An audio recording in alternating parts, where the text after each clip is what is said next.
சேவலும் துணை. கடிமா மலர்க்குள் எனும் திருவேரகு திருப்புகள் கேட்கும். நக்கீரருக்கு திருமுருகாற்றுப்படை நூலை ஏற்றும் முன்பு முருகன் உலகம் உவப்ப என்ற முதலடியை எடுத்துக் கொடுத்தார். இதை வளவாய்மை சொல் பிரபந்தம் உலகீரனுக்கு வந்து மலர்வாயிலக்கணங்கள் இயல்போதி அடிமோனை சொற்கிணங்க உலகாம்புவப்ப என்று அருளால் அளிக்கு கந்த பெரியோனே என்று பாடியிருக்கிறார். இங்கு சந்தத்துக்காக உலகம் உவப்ப என்பதை உலகாம் என்ற வார்த்தையை உபயோகித்திருக்கிறார். நக்கீரர் என்பவர் சங்ககார புலவர் ஆவார். இவர் பண்டைய பாண்டிய நாட்டில் உள்ள மதுரையில் வாழ்ந்தவர். இவரின் மிக குறிப்பிடத்தக்க நூல் திருமுருகாற்றுப்படை மற்றும் நெடுநல் வாடையாகும். நக்கீரர் என்ற பெயரில் பல தலைமுறைகளாக பிறந்து பல்வேறு காலங்களில் வாழ்ந்தவர்கள் பாடல்களை தொகுத்து ஒருவர் நக்கீரர் என கொண்டு புனையப்பட்ட கதைகள் உண்டு. சங்க பாடல்கள் சிலவற்றில் சங்ககால புலவர் நக்கீரரின் பெயர் நக்கீரன், நக்கீரனார், மதுரை கணக்காயனார் மகனார் நக்கீரனார் என்றெல்லாம் குறிப்பிடப்பட்டிருக்கிறது. மொத்தம் 37 பாடல்கள் நக்கீரர் பாடியதாக சங்க நூல் தொகுப்பில் இருக்கிறது. சங்க காலத்தில் வாழ்ந்த நக்கீரர் காலம் கிமு 3ஆம் நூற்றாண்டு என்று தற்காலத்தில் தெரிய வருகிறது. மதுரை மாவட்டம் திருமங்கலம் தாலுகா ஆலம்பட்டிக்கு அருகில் உள்ளது திரளி கிராமம். இந்த கிராமத்தில் நக்கீரர் பிறந்ததாக கூறப்படுகிறது. இவர் திரளி கிராமத்தில் தான் பிறந்துள்ளார் என்பதற்கு பல்வேறு சரித்திர சான்றுகள் இருப்பதாக இப்பகுதி மக்கள் தெரிவிக்கின்றார்கள். இதனை உறுதிப்படுத்தும் விதமாக பெருமைக்குரிய தமிழ் புலவர் நக்கீரர் பிறந்த கிராமம் இது என்று சிமெண்ட் பலகையில் எழுதி கிராமத்து நுழைவாயிலே மக்கள் வைத்திருக்கிறார்கள். தர்மி என்ற ஏழை புலவனுக்கு பொற்கீழ் அளித்த மதுரை ஆண்டவன் மீனாள் பாகம்பிரியா தமிழ் சொக்கனின் திருவிளையாடலில் அவனுடன் நேருக்கு நேர் நின்று வாதம் செய்து நெற்றிக்கண் திறப்பினும் குற்றம் குற்றமே என்று வாதிட்டு இறையனாரின் திருப்பாடலில் குற்றம் கண்டு அதனால் அவரது திருவிளையாடலால் திருநுதல் வெப்பச்சூட்டிற்கு இலக்காகி வெப்பு நோய் வருத்த அது தீரும் பொருட்டும் தன் குற்றம் நீங்கும் பொருட்டும் பனிபடர் பெருமை கைலை மாமலைக்கு செல்ல முற்பட்டு திருப்பரங்குன்றத்தில் ஒரு நாள் பகல் பொழுதில் சிவபூஜை செய்தார். அப்பொழுது ஒரு அதிசயம் இடம்பெற்றது. சோமசுந்தரரை தவிர, சிவனை தவிர வேறு எந்த கடவுளையும் பாடாதவர் முருகவேள் அவரை தன்னை பாட வைப்பதற்காக ஒரு திருவிளையாடலை நிகழ்த்தினார். அண்டராபரணர், உக்ரமூர்த்தி எனும் இரு பூதகண தலைவர்களை ஏவி அவரிடம் ஒரு குற்றம் கண்டுபிடித்து பின் குகையில் அடைக்குமாறு கூறினார். பூதகணங்கள் அரசமரத்து இலை ஒன்றினை கிள்ளி கீழே எறிய அந்த இலை பாதி நீரிலும் பாதி தரையிலும் விழ நீரில் விழுந்த பாகம் மீனாகவும் தரையில் விழுந்த பாகம் பறவையாகவும் மாறி ஒன்றை ஒன்று இழுத்தன. இதை கண்ட நக்கீரர் நரம்பை கிள்ளி எடுத்து பிரித்துவிட இரண்டும் துடிதுடித்து இறந்தன. இந்த கொலையை செய்த உண்மை சிறையிலிடுவோம் என்று கூறி அவரை சிறையிலிட்டன பூதகணங்கள். நக்கீரருக்கு முருகப்பெருமான் கிரௌஞ்சகிரியை வேளால் பிளந்தது நினைவுக்கு வரவே அவரை போற்றி திருமுருகாற்றுப்படை நூலை பாடினார் என்று பரங்கிரி புராணம் குறிப்பிடுகிறது. இன்னொரு கதை, கற்கிமுகி எனும் பூதத்திற்கு சிவபெருமானிடம் அளவற்ற பக்தி உண்டு. அந்த பூதத்திற்கு என்ன மாதிரி பக்தி தெரியுமா? சிவபூஜை செய்பவர்கள் அதை சரியாக கவனத்துடன் செய்யாமல் முறை வழுவி செய்தால் உடனே அது அவர்களை தூரத்தில் கொண்டு போய் ஒரு குகைகள் அழைத்து போட்டுவிடும். ஆனால் அவர்களுக்கு வேளா வேலைக்கு நல்ல சத்துள்ள சாப்பாடு போட்டுவிடும். இந்த பூதம் இவர்களுக்கு சத்தான சாப்பாடு போட்டு இவர்களை கொழுக்க வைப்பது எதற்காக என்று தெரியாது. சரியாக 1000 பேர் குகைக்குள் கைதிகளாய் வந்து விட்டால் ஒரு சுபயோக சுபதினத்தில் அந்த 1000 பேரையும் ஒரே அடியாய் விழுங்கி தன் பசியை தீர்த்துக் கொள்ளலாம் என்பதற்காக. அப்பொழுது குகை கைதியாய் இருந்தவர்கள் 999 பேர். இன்னும் ஒரு நபர் கிடைத்து விட்டால் 1000 பேர் ஆகிவிடும். அந்த ஒருவருக்காக அந்த பூதம் எங்கும் அலைந்து திரிந்து கொண்டிருந்தது. கற்கிமுகி என்ற அந்த பூதம் குளக்கரைக்கு அருகிலே ஓங்கி வளர்ந்திருந்த ஒரு மரத்தின் மீது வந்து சிவபூஜையில் அமர்ந்திருந்த நக்கீரரை பார்த்து கொண்டிருந்தது. ஒரு கிளையை அசைத்து ஒரு இலையை உதிர்த்தது. மரத்திலிருந்து உதிர்ந்த இலை பாதி நீரினும் பாதி நிலத்திலுமாய் விழுந்தது. நக்கீரர் இதை பார்க்க நேரிட்டது. அதே நேரத்திலே நீரில் விழுந்த பாதி இலை மீனாகவும் நிலத்தில் விழுந்த பகுதி பறவையாகவும் மாறி மீன் பறவையை நீரில் இழுக்க, பறவை மீனை நிலத்துக்கு இழுக்க, இந்த அதிசய போராட்டத்தை பார்த்த வியப்பிலே நக்கீரர் மனம் சிவபூஜையிலே பதியவில்லை. அதனால் நக்கீரரை தூக்கி கொண்டு போய் தனது குகையிலே அடைத்து விட்டது. இப்படி காளித்தி புராணத்தில் குதிரை முகமுடைய கற்கிமுகி எனும் பூதத்தின் குகையில் 999 பேருடன் 1000வது நபராக அடைவிட்டார் என்றும், அவரது திருமுருகாற்றுப்படையில் மகிழ்ந்து முருகன் பூதத்தை கொன்று வேளால் குகை பிளந்து அனைவரையும் விடுவித்தான் என்றும் கூறப்பட்டிருக்கிறது. மலைமுகம் திமிர்ந்த எனும் பாடலில் மலைமுகம் சுமந்த புலவர் செஞ்சொல் கொண்டு வழி திறந்த செங்கை வடிவேலா என்ற அடிகளில் இந்த நிகழ்ச்சியை குறிப்பிடுகிறார் அருணகிரியார். வேடிச்சிக்காவலன் வகுப்பில் எதிரில் புலவர் குதவு வெளிமுகடு முட்டவளர் இவுளி முகியை பொருத ராவுத்தனானவனும். இவுளி முகி என்றால் குதிரை முகம் கொண்ட பெண்பூதமான கற்கிமுகி. குதிரை முகம் கொண்டவளை அடக்கியதால் முருகனே ராவுத்தன் என்று குறித்திருப்பது ரசிக்கத்தக்கது. இயல்முனி பரவ ஒரு விசை அறுவரை ஊடு அதிபார கோர இவுளி முகத்தவள் கொங்கை கொண்ட சண்ட மார்பை பிளந்தன என்று வகுப்பிலே பாடுகிறார். பழுத்த முது தமிழ் பலகை இருக்கும் ஒரு கவி புலவன் இசை குறுகி வரை குகையை இடித்து வழி காணும் என்று வகுப்பிலே பாடுகிறார். உலகிலேயே சிறையிலிருந்து எழுந்த முதல் இலக்கியம் திருமுருகாற்றுப்படையே. எல்லோரது இதய குகையாகிய தகராகாசத்தில் நீங்காது உறையும் குகனாகிய குமரன் கற்கிமுகியின் குகை வெடிக்க, பூதம் அழிய, புலவர்கள் சிறை மீள தன் திருக்கை வேலாயத்தை செலுத்தி அருளினான். நன்றே நடந்தது. இப்படி 1000 பேருக்கு உயிர் கொடுத்து இலக்கியம் திருமுருகாற்றுப்படை. உலகம் உவப்ப என்று திருப்பரங்குன்றத்திலே துவங்கி அருவி பழமுதிர் சோலை மலை கிழவோனே என்று 317வது வடியிலே முடிகிறது. பதல சரோர்கை எனும் திருப்புகழில் மூதுரை மலை கிழவோன் என வெள்ளமெனக் கலந்து 100,000 பேதம் ஜாதம் ஒழிந்தவாதான் என்கிறார். உலகம் உவப்ப என துவங்கி மலைக்கிழவோன் என இறுதி வரை திருமுருகாற்றுப்படையை படித்து சொல்லுங்கள். ஒரு முறை சொன்னாலே உங்கள் 100,000 மாறுபட்ட பிறப்பு அற்று போகும் என்கிறார். அப்படியானால் தினமும் படித்தால் பெருவாழ்வு அடையலாம் அல்லவா? துன்பம் நீங்கி வாழ்வதே இன்பம். பொருள் செல்வம் இருந்தால்தான் இந்த உலகிலே இன்பமாக வாழலாம். இதை போல் இறப்புக்கு பின் உள்ள மறுமை உலக வாழ்க்கைக்கு அருள் செல்வம் வேண்டும். பொருள் செல்வத்தை அடைவதற்கு ஒரு வள்ளலிடம் செல்வதற்கு வழி சொல்லுபவை ஆற்றுப்படை பாடல்களும் 10 பாட்டின் மற்ற 4 ஆற்றுப்படை இலக்கியங்களும். அருள் செல்வத்தை அடைவதற்காக உலகையெல்லாம் படைத்து அழித்து காக்கும் வள்ளல் ஆகிய இறைவனிடம் செல்வதற்கு வழி கூறுவது திருமுருகாற்றுப்படை. இதற்கு முருகு, புலவர் ஆற்றுப்படை என்று வேறு பெயர்களும் உள்ளன. பொருளை எவரிடத்தில் இருந்தும் எந்த வழியிலும் பெற முடியும்.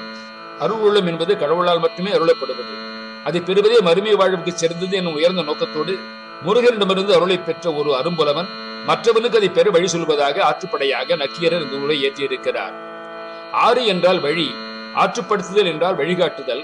ஆற்றுப்படை என்பது தமிழ் கவிதை வகைகளில் ஒன்று. ஒரு வள்ளலிடம் பரிசுகள் பல பெற்று தன் வறுமையை போக்கிக் கொண்ட ஒருவன் வறுமையில் வாடும் இன்னொருவனே அந்த வள்ளல் இருக்கும் இடம் போகும் வழி, வள்ளலின் ஊர், பெயர், அவன் குணங்கள் யாவற்றையும் சொல்லி அங்கே போய் உன் வறுமையை நீக்கிக்கொள் என்று ஆற்றுப்படுத்துவது இந்த பாடல் வகையின் இலக்கணம். இந்த பாடல் வகையே தமிழரின் பெரும் தன்மையை காட்டுகிறது. தனக்கு கிட்டிய செல்வம் மற்றவருக்கும் கிடைக்க வேண்டும் என்ற நல்ல எண்ணம் தெரிகிறது. திருமுருகாற்றுப்படை என்ற நூலில் முருகன் இருக்கும் 6 தலங்களின் பெருமைகளை கூறி புலவனுக்கு வழிகாட்டுகிறார் நூலாசிரியர் நக்கீரர். ஆற்றுப்படையில் சொல்லப்பட்ட 6 ஆற்றுப்படை வீடுகள் என்ற வழக்கு மாறி பின்பு படை வீடு, 6 படை வீடு என்று பேச்சு வழக்கிலும் நூல்களிலும் வரத் தொடங்கின என்பது கணிகைமணி சிங்களவராயப்பள்ளி போன்ற அறிஞர்களின் கருத்து. திருப்புகழிலும் பிற பழைய நூல்களிலும் 6 படை வீடு என எங்கும் கூறப்படவில்லை. 6 திருப்பதி, 60 நிலை, 6 நிலை என்று கூறப்பட்டிருக்கின்றன. பிற்கால ஆட்சியில்தான் ஆறுபடை வீடு என்ற இத்தலங்கள் 6 வழங்கப்பட்டிருக்கின்றன என்கிறார் தணிகைமணியார். குமரகுருபரர் கூட ஆறுபடை வீடு என்று சொல்லவில்லை. 6 திருப்பதி கண்டார் எழுத்தும் அன்புடன் கூறும் அவர் சிந்தை குடிகொண்டோனே என்று 17ஆம் நூற்றாண்டில் பிறகு குமரகுருபரர் கூறுகிறார். அதனால் 6 படை வீடுகள் என்ற தொடர் கடந்த 400 ஆண்டுகளில் வந்த ஒரு சொற்றொடர் என்பது தெளிவாகிறது. பொதுவில் யார் பயன் பெற முயல்கிறார்களோ அவர்கள் பெயரை ஆற்றுப்படை நூலுக்கு வைப்பது வழக்கம். பாணனுக்கு வழிகாட்டினால் பாணாற்றுப்படை. நக்கீரரோ ஒரு புதுமையாய் முருகனை பாட்டுடை தலைவனாய் வைத்தார். அதனால் இந்த நூலுக்கு முதலில் இருந்த புலவராற்றுப்படை என்ற பெயர் வழக்கொழிந்து திருமுருகாற்றுப்படை என்ற பெயர் நிலைத்து விட்டது. தமிழ் கடவுள் என்று போற்றப்படும் முருகனை பற்றிய நூல் என்பதால் சங்க நூல்களில் 10 பாட்டில் முதலாக காப்பு நூலாக திருமுருகாற்றுப்படையை வைத்தனர் சான்றோர். மேலும் சைவமறைகளான 12 திருமுறையில் திருமுருகாற்றுப்படை 11ஆம் திருமுறையிலும் உள்ளது. இப்படி சங்க நூல்களிலும் 12 திருமுறையிலும் காணப்படும் ஒரே நூல் இதுதான் என்னும் பொழுது இது பெருமை இரட்டிப்பாகிறது இல்லையா? நக்கீரனார் எழுதிய 317 அடிகள் கொண்ட நூலான திருமுருகாற்றுப்படை ஆசிரியப்பா என்ற செய்யுள் வகையிலே ஏற்றப்பட்டது. இந்நூலில் போற்றப்படும் 6 வீடுகள் திருப்பரங்குன்றம், திருச்சீரலைவாய், திரு ஆலன்குடி, திருவேரகம், குன்றுதோராடல், பழமுதிர்ச்சோலை. பெரும்பாலானோர் திருவாவின்குடி பழனி என்றும் திருவேரகம் என்பது சுவாமிமலை, பழனிபுதுச்சோலை அழகர் கோவில் என்று நம்புகிறார்கள். மேலும் நாம் இப்பொழுது 5வது படைவீடு என்று திருத்தணியை குறித்தாலும் 5ஆம் படைவீடு நக்கீரர் சொன்ன குன்றுதோராடல் தான். முருகன் இருக்கும் எல்லா குன்றுகளும் இதில் அடக்கம். 6 திருப்பதிகளின் தியான சிறப்பை கந்தர் அந்தாதியின் முதல் பாட்டிலே கண்டுகளிக்கலாம். திரு ஆவினன் குடி பங்காளர் எண்முது சீர் உரை சதிர் உவாவினன் குடி வானாற்பரம் குன்று சீரலைவாய் திரு ஆவினன் குடி ஏரகம் குன்றுதோராடல் சென்று அதிர் உவாயினன் குடி கொண்ட தன்கார்வரை செப்புமினே. திருமுருகாற்றுப்படையின் முதல் பகுதியில் முருகனின் உருவ அழகு, சூரமகளிர் விளையாட்டு, பேய்மகள் துணங்கை, சூரசம்ஹாரம், மதுரையின் பெருமை, பரங்குன்றத்தின் இயற்கை வளம் சொல்லப்படுகிறது. 2ஆம் பகுதியில் முருகனின் வாகனத்தின் சிறப்பு, 6 முகங்களின் செயல்கள், அவருடைய 12 கரங்களின் செய்கை, திருச்சீரலைவாய்க்கு அவன் எழுந்தருளுதல் போன்றவை விளக்கப்படுகின்றது. 3ஆம் பகுதியில் முருகனை வழிபடும் முனிவர்களின் இயல்பு, தரிசிக்க வரும் தேவரின் நிலை, கந்தர்வர்கள் காட்சி உள்ளன. 4ஆம் பகுதியில் முருகனை வழிபடும் அந்தணரின் இயல்பு வர்ணிக்கப்படுகிறது. 5ஆம் பகுதியில் குன்றில் உள்ளார் ஆடும் குறவை, முருகன் தேவ மகளிரோடு ஆடுதல் போன்றவை கூறப்படுகிறது. கடைசி பகுதியில் முருகன் எழுந்துருளி இருக்கும் இடங்கள், குறமகள் செய்யும் பூஜை, முருகனிடம் சென்று வழிபடும் முறை, அவனை துதிக்கும் வகை, அவன் ஏவலர் இயல்பு, அவன் அருள் செய்யும் விதம், பழமுதிர் சோலையின் இயற்கை வளம் போன்றவற்றை காண்கிறோம். இந்நூலில் இலக்கிய நேயங்கள் கொட்டி கிடக்கின்றன. உலகம் என்ற மங்கள சொல்லி தொடங்குகிறது நூல். நீலக்கடலின் மேல் உதிக்கும் சூரியனைப் போல நீலமையிலேறும் முருகனும் ஒளி வீசி உதிக்கின்றான் என்பது கற்பனையும் சொல்லாட்சியும் உவமையும் சுடர்விட தன் நூலை தொடங்குகிறார் நக்கீரர். சூரியன் புறையிருளை நீக்குவதைப் போல முருகன் அகையிருளை அகற்றுவார் என்று சொல்லாமல் சொல்லுகிறார் நக்கீரர். பிற்காலத்தில் நக்கீரர் பெருமையை சிறப்பாக எடுத்தோதியவர் அருணகிரிநாதர். நக்கீரர் ஓதிய வளமை சேர் தமிழுக்காக நீடிய கரவோனே என்று முருகுலாவிய எனும் திருப்புகழிலும், வேதங்களுக்கு ஒப்பான மொழி செறிவுடையது திருமுருகாற்றுப்படை என்பதை வீணை இசை கூட்டி எனும் பாடலில் கீத இசை கூட்டி வேத மொழி சூட்டி கீரரிசை கேட்ட வேளே என்கிறார். அரிய பாவலர் உரை செய்ய அருள் புரி குகா என்கிறார் எலுகுவேலும் எனும் திருப்புகழிலே. முது நீர் பாரினில் மீறிய கீரரை ஆர்ப்பாய் என்கிறார் காற்றார் குழலார் என்னும் பாடலிலே. இப்படியெல்லாம் நக்கீரரை மனங்குளிர போற்றுகிறார் அருணகிரிநாதர். நக்கீரர் காட்டிய வழியில் பாடிய அருணகிரிநாதர் கௌமார நெறிக்கு இன்னொரு மூல இலக்கிய கர்த்தாவாக திகழ்கிறார். கம்பர் எழுதுவது ராமனின் கதை. அப்படி இருக்கும் பொழுது ராமன் புகழை பாடி தொடங்குவதுதானே இயல்பு. ஆனால் கம்பர் தனது காவியத்தை எப்படி தொடங்குகிறார்? உலகம் யாவையும் தாமுள ஆக்கலும் நிலைவெறுத்தலும் நீக்கலும் நீங்களா அழகிலா விளையாட்டுடையார் அவர் தலைவர் அன்னவருக்கு சரணாங்களே. பொதுவாக மங்கள மொழி கொண்டு தொடங்க வேண்டும் என்ற மரபினை தழுவி உலகம் என்ற சொல்லோடு ஆரம்பிக்கிறது இந்த காவியம். உலகங்கள் அத்தனையும் தானே படைத்து காத்து அழித்தலுமாய் தொடர்ந்து நடந்து கொண்டிருக்கும் முடிவில்லாத விளையாட்டினை கொண்ட தலைவனான கடவுளிடம் நாங்கள் சரணடைகிறோம். எழுதுவது ராமாயணமாகவே இருந்தாலும் ராமனின் பெயரை சொல்லாமல், ராமனாக அவதரித்து திருமாலின் பெயரை சொல்லாமல், வேறு எந்த கடவுளின் பெயரும் இல்லாமல் பொதுவான ஒரு தலைவனின் புகழ்பாடும்படியாக வந்திருப்பது இந்த வாழ்த்தின் சிறப்பு. நீர், நிலம், நெருப்பு, காற்று, ஆகாயம் என்ற 5 பூதங்களால் ஆனது இந்த உலகம். நாம் இருக்கும் உலகம் ஒன்று. அப்படி இருக்கையில் உலகம் யாவையும் என ஏன் எழுத வேண்டும்?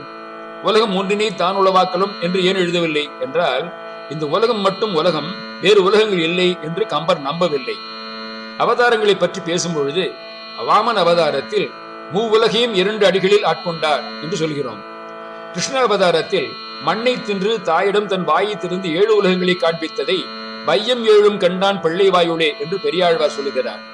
இதே ராமாயணத்தில் பின்னால் ஒரு இடத்திலே ராமன் தம்பியை பார்த்து, லக்குவா, உலகம் 7 நீ கலக்கு என சொல்லுவதாக கம்பரே எழுதுகிறார். அதாவது 14 லோகங்கள் இருப்பதாக ராமன் சொல்வதாக கிடைக்கிறது அந்த பாடல்.